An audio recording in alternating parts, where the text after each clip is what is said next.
Hi everyone, and welcome to Jane Talks Buffy. Before we break out into song and forget who we are, we need to wrap up Season 5.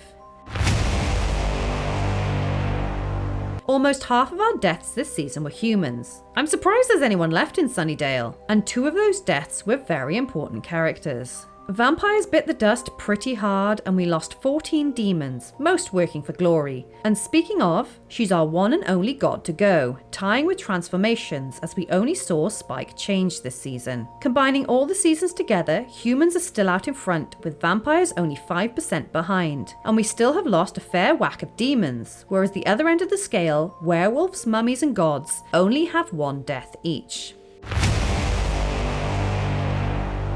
Buffy's back on top again, as she should be, with just under 30% of the kills. And wow, it's the season for powerful women, as Glory and Drusilla took out people left, right and centre. Riley ended 7 lives before his departure, Spike pulled his usual numbers, and I believe this is the first season where Xander didn't make it onto the board at all. Our rankings don't really change much when we add all our seasons together. Buffy is still on top, followed by Unknown Vampires.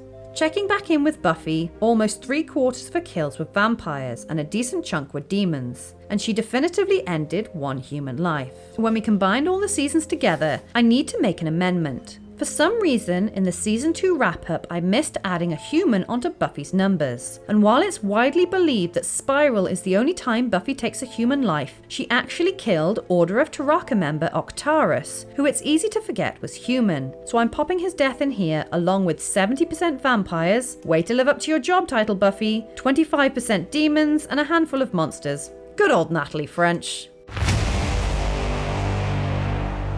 Wow, Glory might have spent the whole season sitting around, but when she did act, she certainly snuffed out some candles, didn't she? Let's be honest, she definitely killed more knights than we saw on screen, so that number would be higher. But either way, she blew everyone out of the water. She took out as many people as Adam and Faith combined, she matched the body count of the 3 big bads of Season 2, and she did it all while being a pain in the ass. Good job, Glory.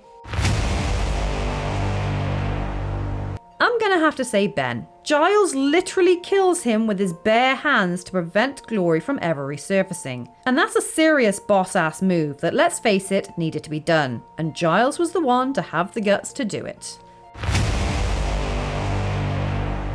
I mean, come on, it's a no-brainer. It had to be Joyce, didn't it? Yes, Buffy's sacrifice was sad, but Joyce's death was as sudden as it was devastating. There was a whole well-crafted, well-acted, and heartbreaking episode surrounding it, and Joyce's absence will be felt for the rest of the show's run.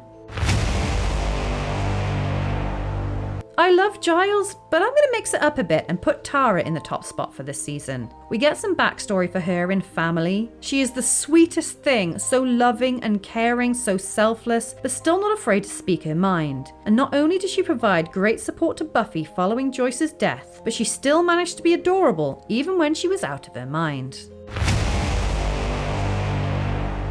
I was convinced coming into Season 5 that Dawn would fill this spot, but nope, I'm going to give it to Glory. Dawn developed more through the season, but Glory I just found annoying and one-dimensional. She didn't do anything all season except bitch and throw tantrums, and here's the thing with Glory. I've seen it all before. How many kick-ass powerful women has Buffy gone up against in the show's run? Darla, Drusilla, Faith, Sunday, now Glory. I'm kind of bored of it if I'm honest. I mean, Buffy's never faced anyone as brutally strong as Glory to the point that she couldn't be beaten, and that's fine. But how much cooler would it have been if Glory had been a little girl? Keep everything else the same, God from a hell dimension searching for the key, same personality, same ruthlessness, but be a little girl, or at oldest the same age as Dawn. I would pay to see a little girl kicking Buffy's ass. Ben would have to have been changed, of course, maybe a mild love interest for Dawn, which would have made his decision to turn Dawn into Glory right before the ritual all the more poignant. It would have been way darker having Giles murder a kid though.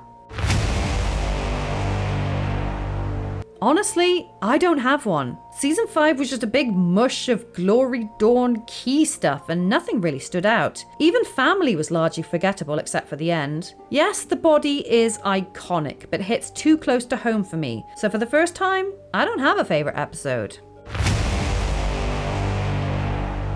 Crush. I hate it. The Drusilla stuff is fine, but the way they handle Spike's character makes me so angry, and it's cringe and embarrassing, and I'm gonna move swiftly on before I rant off on one again. Don't hit the horsies!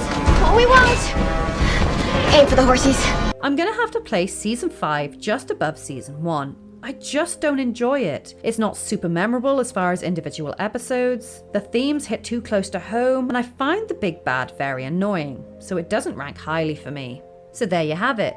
That is my wrap up of season 5. Join me next week as we dive into season 6, and let me know your thoughts in the comments below, or come say hi on social media. If you enjoyed this video, then please hit that like button, it really does mean a lot, or consider subscribing if you want to be sired by my channel. Alternatively, feel free to check out my other YouTube channels. Thank you so much for watching, I'll speak to you soon, and don't let the vampires bite.